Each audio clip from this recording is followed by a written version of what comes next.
Hello, Dr. David Clarke. Thank you so much for joining us today. Great to be with you.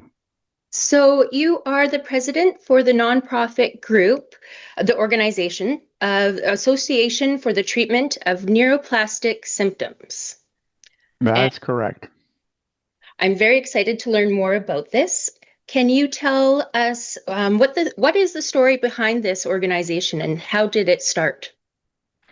Well, it turns out that although most people assume that pain or illness are always caused by disease or injury, that there's a whole other category of symptoms caused by the brain. And this is in turn linked to physical changes in the nerve pathways in the brain. And those are brought on most commonly by stress or trauma or by unrecognized emotions or by other challenges in life that can happen to anybody. And there were a number of us scattered around primarily the United States, but also in Europe, who had found our way to diagnosing and treating this condition. And we were getting very successful results in people who had been quite severely ill in many cases, some of them for years or even decades. And we all came together at a conference in Michigan in 2009, and we just had a wonderful time swapping stories, finishing each other's sentences, sharing ideas, talking about how excited we were about the results that we were getting with patients. And we decided we had to found a nonprofit to teach as many other people as we possibly could, both patients and professionals. And we've been going for 15 years now. Yeah, that's amazing. That's great. Do you guys still get together every couple years? And I'm sure that the organization has grown so much since then.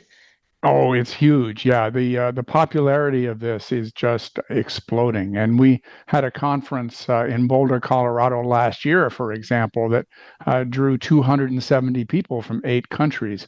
And we're having another one this year, September 28th to 30th in 2025. That is, if anything, going to be even larger. At least that's what it's on track to be. And it's another one of these meetings where, everybody is swapping stories and finishing each other's sentences and sharing ideas.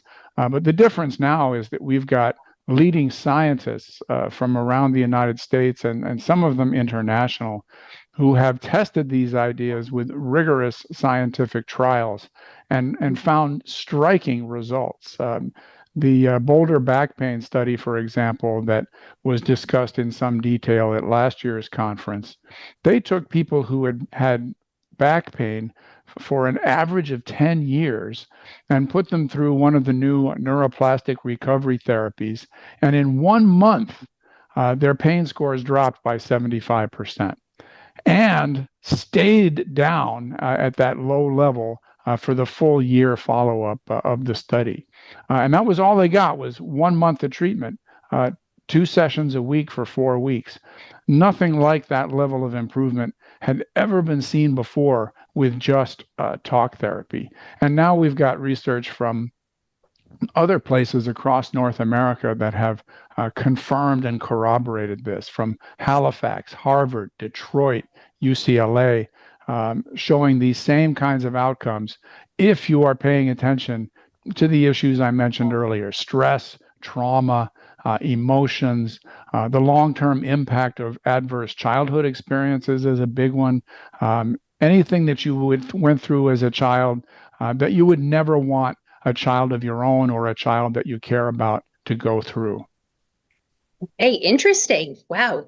So with that, what kind of conditions or symptoms would be flaring up from what you just mentioned, the stress and childhood traumas, etc.? Yeah, it's. I'm glad you asked because it's a remarkable list, literally from head to toe. Migraines, dizziness, ringing in the ears, technically called tinnitus, visual disturbances, trouble swallowing, temporomandibular joint or trigeminal neuralgia pain, difficulty swallowing, fibromyalgia, irritable bowel, many Mm. cases of long COVID, many cases of chronic fatigue, pain in the spine. The low back pain is a huge one. Pelvic and genital pain, joint pain, certain kinds of rashes. I'm sure I'm leaving some out. Functional neurologic disorders. The list is virtually endless. It's anything where your doctor is not finding a conclusive explanation in terms of organ disease or structural damage, or if they are finding something that they suspect is the cause of your symptoms and they treat that condition and you don't improve as the doctor expected. That's another category where what we call neuroplastic symptoms, which is the condition I'm talking about here, neuroplastic symptoms are very prevalent in that group. The neuro refers to those physical changes in the nerve pathways I was talking about, but the plastic part of the term is actually very helpful because it refers to a capacity for change. Great. That's great. And I did hear that you recently had to change the name and there was a process with that. Can you tell us a little bit about that? Yeah, we used to call it psychophysiologic disorders, referring to brain or mind to body. And we knew that that term would be very well understood by healthcare professionals. But the public kind of looked at the word psycho and didn't respond to it as well as we might have liked. And at the same time, the Institute for the International Association for the Study of Pain came out with the term nociplastic for this kind of pain. So they absolutely, this prestigious and well-regarded international body understood that this condition is very real. But the term they chose for it, nociplastic, was not one that would immediately grab the public's understanding. So we decided we would change it to neuroplastic because it means the same thing. It refers to the nerves in the brain that have physically changed. And we see this on MRI studies of the brain in people who are suffering from this condition. And the plastic part, again, referring to the brain's capacity for change. The brain will change, when you learn to throw a baseball. It changes when you learn to ride a bicycle, but it also changes in response to stress, trauma, emotions, and so forth. And this can literally happen to anybody. People who are as mentally strong and capable as anybody else absolutely can get this. Yes, wow. Yeah, I understand that 1 in 5 people suffer from chronic pain that is medically unexplained or untreatable. Do you have any advice well, I know that you have advice, but for people that are listening to this right now, is there some simple steps that they could use just to move forward and better understand what's happening to them? Yeah, there's a whole lot of steps actually, but you're right. It's 1 in 5 adults, so that's 50 million people in the United States alone that have pain or illness not explained by organ disease or structural damage. It's actually 2 out of 5 people that go to their primary care physician looking for answers about their symptoms. And when the diagnostic tests are negative or they don't show any problems that are explaining the symptoms, a very simple next step is to go to the symptomatic.me website and take the 12 question self assessment quiz. It takes less than 3 minutes and it's set up in a way that the more questions to which you answer yes, the more likely it is that you have a neuroplastic condition causing your symptoms. And then, if that's the case, we have lots of treatment options. We've got videos and courses and recorded conferences and evidence-based books that we can refer people to, lots and lots of resources for people to gain knowledge about this, because it turns out that when it comes to this condition, knowledge is healing. Absolutely. Well, I'm sure it is very relieving for them to gain some understanding with what's happening after years and years of trying to figure out what's going on with them. Yeah, I have to give you one example of that, Brittany. It's the the first story in my first book, which is called "They Can't Find Anything Wrong." It was a woman who was hospitalized at a prestigious university 60 times over 15 years with no diagnosis. She saw a dozen specialists. They even had a psychiatrist come and talk to her who pronounced her mentally healthy and sent her back to her medical clinicians. But all her attacks of illness, which consisted of severe dizziness and vomiting, they were all connected to direct or indirect interactions with her abusive mother. And her mother had been verbally and emotionally abusing her since she was 3 or 4 years old. She's now 50 years old, and her mother is still doing it. And the amount of emotional tension and power connected to that was obviously enormous after 47 years, but she wasn't recognizing it consciously. So it was manifesting in her body. But as soon as we helped her to understand this, to see how all her attacks of illness were connected to these interactions with her mother, I can still remember her looking up at the ceiling and saying, "Oh my God, I can't believe it." And that was her light bulb moment. And in her case, she stopped having attacks after that. That's amazing. That's great. So for triggering more of these symptoms, it would be something similar to what you're talking about, the re-abuse by her mother, and then that would flare up the symptoms again for everyone. Yes, that's right. There can be all kinds of triggers. The most common is definitely having a an adult in your life today who was involved in mistreating you in some way when you were a kid. And it doesn't have to be out and out abuse. Many of my patients were, as children, under a lot of pressure, but it was from parents who meant well, who wanted the best for their kids, but they kind of took it too far, and they just put so much pressure on the kids, and the kids tried so hard to live up to the expectations, and they just found themselves frequently failing to live up to those expectations, and that can have a number of consequences for people as adults.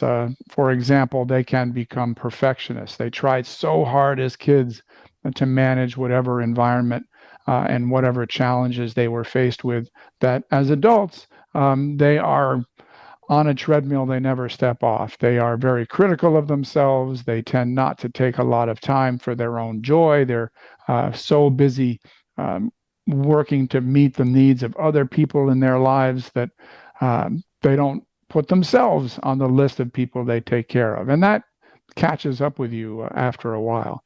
There also can be a lot of emotions that people have that come from being mistreated as a kid. But when you're in the middle of that as a kid, you don't have too many options. And so people take those emotions and they bury them somewhere. And the emotions are still in there and they don't have a way to reach your conscious awareness. So they manifest themselves physically in the form of symptoms. And the level of severity can be every bit as bad as what you get from organ diseases and structural damage. I've had many people in the hospital with this. One of them I was asked to see on hospital day number 70. She was getting morphine around the clock in massive doses for unexplained abdominal pain. And it was all coming from a significant stress in her life that she didn't fully recognize. And once were able to bring that into conscious awareness and begin finding some solutions for it, she was out of the hospital in a week, and she was off of all the opioid medication in about 30 days. Wow, that's wild. That is fantastic. Changing lives, that's great. Yeah, Um, that's one of the wonderful things about this work is that not only can you alleviate people's symptoms, but when you do that, you change a lot of aspects of their lives. You change many of their personal relationships. If there's somebody toxic in their life, for example, they become much stronger at putting boundaries around that person. mhm. If they have a tendency to form close personal or romantic relationships with people who have lots of problems, they find after they've done this work, in many cases, they're able to move on from that and form relationships that are more mutually supportive. Yeah. Oh, that's great. And I understand you offer the courses online and different videos. Do you work at all with medical professionals to try to get them to gain more insight to what's going on here? Yeah, absolutely. We have lots of resources on our website strictly for teaching professionals, both medical and mental health, because the best outcomes from this are when medical and mental health professionals collaborate with each other.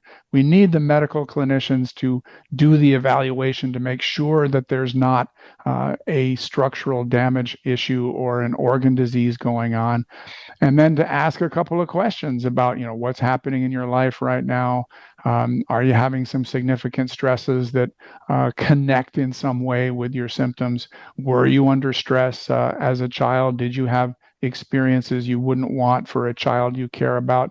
Just asking a few of those questions and then sending them on to a mental health or behavioral health professional who's had training in the kinds of issues that can make people physically ill. Not every mental health professional has had that background, but we supply a lot of that education on our website. And then they can get the attention to the issues that are most relevant for physical symptoms as opposed to mental health symptoms. We often refer to mental health professionals who've had this training as stress experts. They're not really helping you with some kind of mental health concern. They're just dealing with a source of stress that you might not have fully appreciated how big it was. And the outcomes from this are tremendous. Even people who've been ill for a long time, severely ill in some cases, can make excellent progress. One of my patients had been having abdominal pain for 79 years. And she was a nurse actually, so she had abundant medical diagnostic evaluation over the years without finding any cause. But all of it was connected to a trauma that she had gone through at age 8. She was now 87. And once we uncovered that trauma, we were able to help her with that, and her symptoms began to fade away. Wow. I guess if people are trying to figure out what is going on with their body and then they're taking additional medications and trying to see what works, that's probably something you have to deal with as well with the other medical professionals and just get back to the basics and see what's going on. Yes, we're happy to have people continue to work with their doctors and whatever the medical professionals are recommending. Um, but if those treatments are not working as well as the doctor expected, then we ask people to give this an investigation, give it a good try, take the 12-question quiz, look into these issues, see what we can uncover. And if we are finding sources of stress, trauma, emotions, other challenges that haven't been fully addressed, then to use the treatment techniques that collectively we call neuroplastic recovery therapies and see if you start making progress. And if you do, that's pretty solid evidence that you are on the right track, both with the diagnosis and with the treatment. And the need for the medical treatment is going to fade away. A good example is somebody who's been in chronic pain. They're taking opioid medication. We don't change that right off the bat, but we do investigate for the sources of stress I've been talking about, begin to address those, and then as people improve, just like the woman I was asked to see on hospital day 70, she turned down her own opioid dose, and actually, in her case, turned it down to zero after 30 days. Wow. And in 30 days. So once people get started on the right track and are more aware of their emotions and how it's affecting their body, this could be a fairly short, long-term fix. It won't take long. Yeah, Yes. that's right. Yeah, once people understand where these things are coming from, the solution tends to be a long-term one. You Yeah. know, life being what it is, there can be stresses in your future that can lead to temporary relapses. But many of our patients who find this is happening, they are actually using the physical symptoms as a signal from their mind that there's a stress going on that they need to take care of. So they're actually, instead of having fear of their symptoms, they are viewing it as a form of communication that they can actually respond to and address and make the symptoms go away much quicker the next time around. Wow. So I'm sure everybody is so pleased and relieved to finally have some answers, and I'm expecting that they are telling everybody from the rooftop, their friends, their family, and trying to get everybody feeling better. Yeah, it's remarkable how often somebody who has recovered from this wants to tell the entire rest of the world. And that extends to physicians as well. I taught a small group of doctors, they actually took one of the online courses on symptomatic.me. And there was just three of them working with a psychologist, but it absolutely transformed their practice. And one of the doctors took me aside at a conference later that year and said that these concepts had put the joy back into her work. And they were so enthusiastic that over the next 2 years, they taught 70 other doctors in their community how to do this. Because all of a sudden, you have to imagine this. You start off before you know any of this, having 40% of the people coming through your door as a primary care doctor with no organ disease or structural damage to explain their symptoms.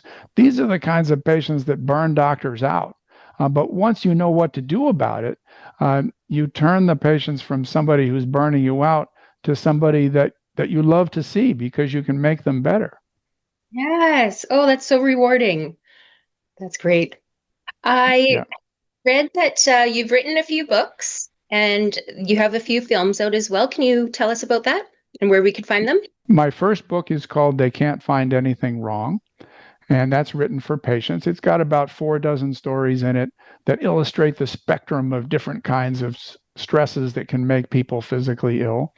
The next book was called Psychophysiologic Disorders, and it is written as a textbook for professionals, but it's written without jargon. So anybody that likes to read about science can really appreciate that one. The films, we've got documentaries that I helped co produce. One is called All the Rage, and it's about the film's director who suffered stress related back pain. Another one is called This Might Hurt, and it's about a particular doctor in Michigan that does this in his regular practice. And then the third one is called Pain Brain, which is about a 1 hour film about the Boulder back pain study and all of the people involved in that and how surprised they were at the remarkable results from that study. Interesting. Well, I know back pain is definitely rampant, and I'm assuming that, yes, is that something that you deal with, the majority of what you deal with? I understand there's a broad spectrum, but I can imagine everybody I know suffers from back pain. Yes, you're absolutely right. And there was a study that was published just in the last year looking at over 200 patients with back pain, trying to figure out, well, how many of them have neuroplastic back pain and how many of them have pain that's based on a damaged structure or inflammation of one of the structures. And what they found, surprising even to me, was that 88% of them it was neuroplastic. It was being generated by the brain and was going to respond to one of the neuroplastic recovery therapies that's on our website. And then, even of the remaining 12%, half of those, it was a mixture of neuroplastic pain and structural pain. So it was even higher than 88% would benefit from this mind to body approach. But it's not just back pain. Back pain is one of the most common ones out there for sure. But irritable bowel syndrome, certain patients with GERD, fibromyalgia, GERD being a gastroesophageal reflux disease, fibromyalgia, long COVID, chronic fatigue, A very, very long list. The only common denominator is that people with this neuroplastic condition tend to have more than one symptom at a time. If your symptoms are multiple, if they are located in different parts of your body, if they have different qualities to them, if they move from place to place, all of those are clues that there's a neuroplastic cause. Right, that makes sense. Just the wires firing off in the wrong direction and being controlled by your brain.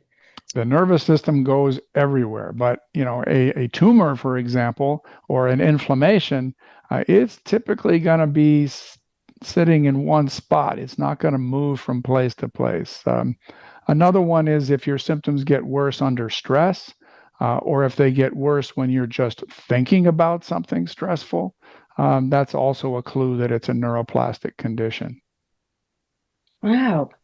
Well, this is great. I'm very impressed. What is your plans for the future? I know you have the conference to look forward to, and you're just reaching more and more people to let them know about this and how it can help them. Do you have anything else coming up in the future? Oh, lots of things. We sponsor a lot of research, and there are going to be more research reports published in the next couple of years that are already reaching a critical mass where we can present them to the healthcare professional community and just point out that this is now something that it is high time we address in routine medical practice because it's so many people and the solutions are out there and the suffering from this is now completely unnecessary. We're also putting together an online forum where people can, who are members who support the Association for the Treatment of Neuroplastic Symptoms as members, will be able to communicate with professionals and with other patients. We have monthly Q&A sessions with international experts on Zoom, and people can get their personal questions answered if they are members of the ATNS. We're having our next conference in Boulder, Colorado, as you mentioned, September 28th to the 30th in 2025, and we hope to continue having these annually. We're going to probably have over 300 people this year, and it can be for professionals, but also for the interested public. We try to keep the jargon to a minimum. So lots of things. We've also got a white paper coming out. We did a national survey of people's understanding and attitudes about neuroplastic symptoms involving 1,500 US adults, and that's going to come out at the same time as the conference. So we're always doing new things, and our goal is that the care of this condition will be just as routine and just as successful as any other form of illness. That would be great. The world is definitely moving towards this direction, and people want answers, and they just need to, yes, learn more, be aware, put themselves first, and find a solution, live a better life. Yeah, and it's completely possible. Again, even for people with severe conditions, I do a podcast of my own now called The Story Behind the Symptoms, where I interview people who have suffered from this condition. One of the early ones who comes into mind right now had this for 25 years and made a full recovery. And she was suffering symptoms all over her body that were just baffling her doctors. Other people have been bedridden for periods of years who've been able to completely turn it around.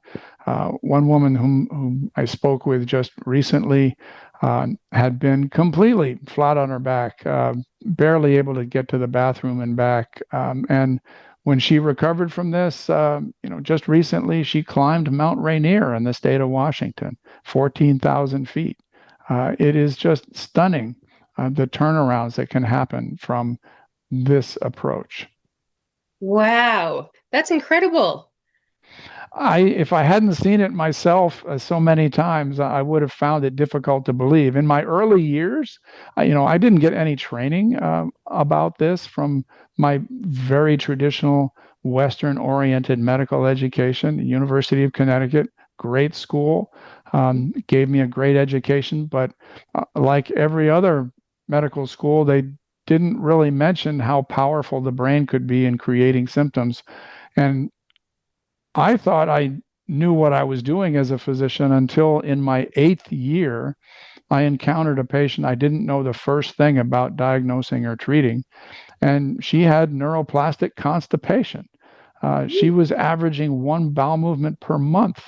And I had no idea how to diagnose that person, but I stumbled on the fact that she had been severely abused as a girl. I got her connected with a psychiatrist that was interested in mind to body connections. She cured that patient with less than 3 months of weekly counseling sessions. And when I found out about that, I was shocked.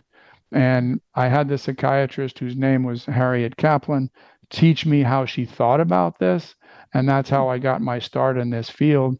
And the reason I kept going is that it was just such a wonderful thing to see people get better. Yes, that's amazing. I love how you stumbled across that and just wanted to find a solution for her and just kept going with that. Oh, that's great. Thank you. Yeah, it was a real eye opener for me. When you get to the 8th year of your training as a physician, you know a lot and you think you know everything. And so to encounter a patient like that about whom I was completely clueless was a shock. And I just thought if I wanted to be a complete doctor, I should find out how Harriet Kaplan had cured this patient. I never thought I would do it myself. But it turns out there are very few Harriet Kaplans, far fewer than are needed. And that's why my organization exists, is to train more of them so that there will be enough to meet the needs. This is, the people who have this, they are almost twice as numerous as diabetics. Oh, And yet, very few healthcare professionals have had the background to manage their condition as successfully as it deserves. yes. Can you tell me more about the connection with the brain and the nervous system and how that kind of works? Yeah, there are magnetic resonance imaging studies in numbers of different patients with different kinds of neuroplastic conditions that show that the signals coming from the body are being processed in ways that are different than they are in healthy people. And that is what results in the symptoms. The brain is physically different. So this is a collection of symptoms that are not, in your head or imaginary. They have a real physical cause. It just happens to be in the brain. Something else regarding the science of this that people should understand is that if you burn your finger on the stove or whack your thumb with a hammer, you are not getting a pain signal from your finger. What you are getting is a damage signal.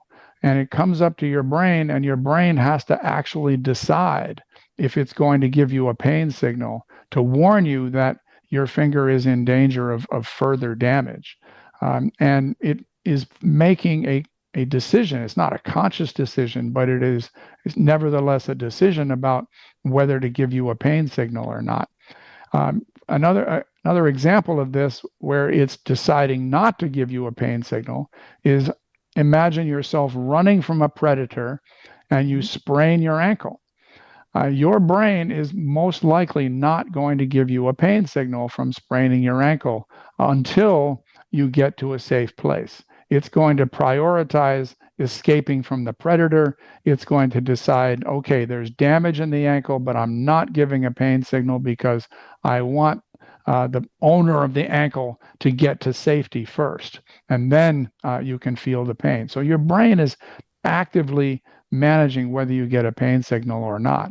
Another example of this is a construction worker who impaled his boot on a nail and was instantly in agonizing pain, was rushed to the emergency room, given morphine intravenously. There's a picture of this in the British Medical Journal about 30 years ago. They gave him the morphine, then they carefully cut his boot away, only to find that the nail had passed neatly between his toes, and he didn't have a scratch. And of Yeah. course, as soon as he saw this, pain instantly went away. But seeing the nail coming up out of his boot, looking Yeah, like it had just gone right through his foot, his brain decided you are getting a pain signal. that is crazy. Yes, it absolutely makes sense, though. Unbelievable. And the same kind of thing is happening in people who are uh, under more stress or more trauma or more emotions or have some other life challenge that is beginning to get too much. And typically people don't realize just how much. Right. Yes, until it starts manifesting and all of these, yes, And why am I getting this migraine, or why is my back hurting? There must be something wrong with my back. And that's not always where the answer lies. yes, absolutely. Nope, that makes sense. This has been fantastic. Can you just fill us in with anything else that we need to know?